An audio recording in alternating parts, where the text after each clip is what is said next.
This is Subbu. ఈరోజు మన వీడియోలో ఒక మెయిన్ టాపిక్ అనమాట. డేటాబేస్ సంబంధించింది.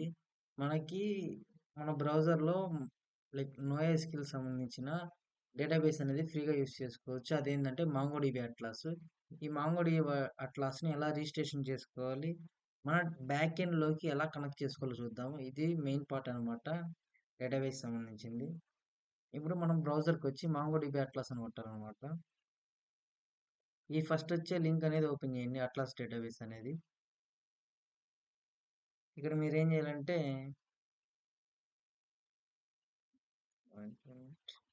ఇక్కడ మనం లాగిన్ అవ్వాలన్నమాట. ఇక్కడ మనం గూగుల్‌తో అయినా అవ్వచ్చు, లేదా మనం కావాలంటే క్రియేట్ చేసుకోవచ్చు అనమాట. నేనైతే డైరెక్ట్ గూగుల్‌తో సైన్ అప్ అయిపోతున్నాను.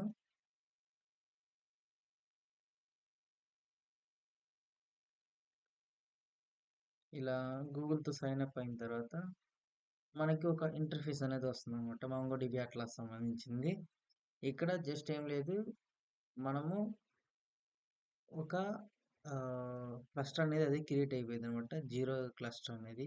మనం జస్ట్ కనెక్ట్ అయితే సరిపోయిద్దనమాట. కావాలంటే చూసుకోండి. ఇదిగోండి ఇలా వచ్చేస్తదనమాట ఇంటర్ఫేస్ అనేది. జస్ట్ ఇక్కడ వచ్చే కనెక్ట్ అనే బటన్ కొట్టిన తర్వాత మనకి ఇక్కడ కనిపిస్తుంటాయనమాట. మొంగోడిబి అట్లాస్ సంబంధించింది, పవర్ షెల్, విఎస్ కోడ్ ఇయన్నీ. మనం ఏం చేస్తామంటే డ్రైవర్స్ అనే దాని మీద క్లిక్ చేస్తే మనం దేనికైతే యూజ్ చేసుకోవాలనుకుంటున్నామో దానికి ఇక్కడ యూఆర్ఎల్ కనిపిస్తుంది కదా! ఈ యూఆర్ఎల్ యూజ్ చేసుకొని మనం అనేది కనెక్ట్ అవుతాం అనమాట. ఇలా యూఆర్ఎల్ తీసుకెళ్ళి బ్యాక్ ఎండ్‌లో మనం మాంగోస్ డాట్ కనెక్ట్ అని ఇస్తాం అనమాట. మాంగోస్ డాట్ కనెక్ట్ అని ఇచ్చేసిన తర్వాత ఈ తీసుకెళ్ళి ఈ యొక్క లింక్ అనేది పేస్ట్ చేయాలనమాట. మీకు చూపిస్తాను నేను. ఇదిగోండి. ఇది ఇక్కడ మాంగోస్ డాట్ కనెక్ట్ అని ఉంటది.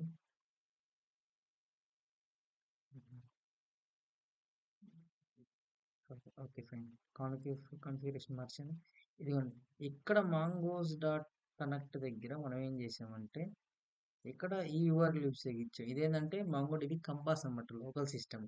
బట్ మనం ఏం చేయాలంటే ఈ లింక్ తెచ్చుకొని కాపీ తీసేసుకున్నాం. ఇదిగోండి ఇక్కడ ఎన్విరాన్మెంట్ వేరియబుల్స్ లో మనం ఇది అనేది పేస్ట్ చేసుకున్నాం.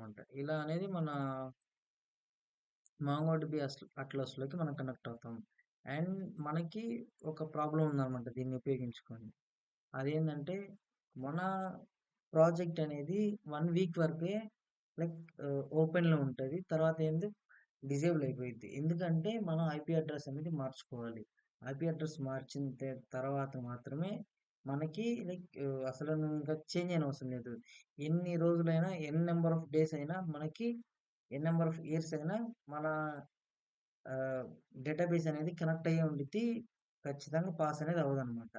అదే సూపర్ బేస్ ఇవన్నీ ఏందంటే పాస్ అయిపోద్ది. అప్పుడు మనం డిజేబుల్ అయిపోయిద్ది. అప్పుడు మళ్ళీ కొత్త ప్రాజెక్ట్ క్రియేట్ చేసుకునేదాకా రాదనమాట. దీనికేందంటే ఇక్కడ నెట్వర్క్ యాక్సెస్ అని ఉంటదనమాట. Database network access. ఇక్కడికెళ్ళి ఇక్కడ ఐపీ అడ్రెస్ అని కనిపిస్తుంది. ఐపీ అడ్రెస్‌లో మనం ఒక కొత్త ఐపీ అడ్రెస్ క్రియేట్ చేయాలనమాట. ఐపీ అడ్రెస్ ఏందంటే ఐపీ అడ్రెస్ ఏందంటే మనం క్రియేట్ చేయాల్సింది 0 పాయింట్, మనకి ఇదేం అవసరం లేదు. జస్ట్ ఇక్కడ 0.0.0 బై 0 అని ఇచ్చేస్తాం అనమాట.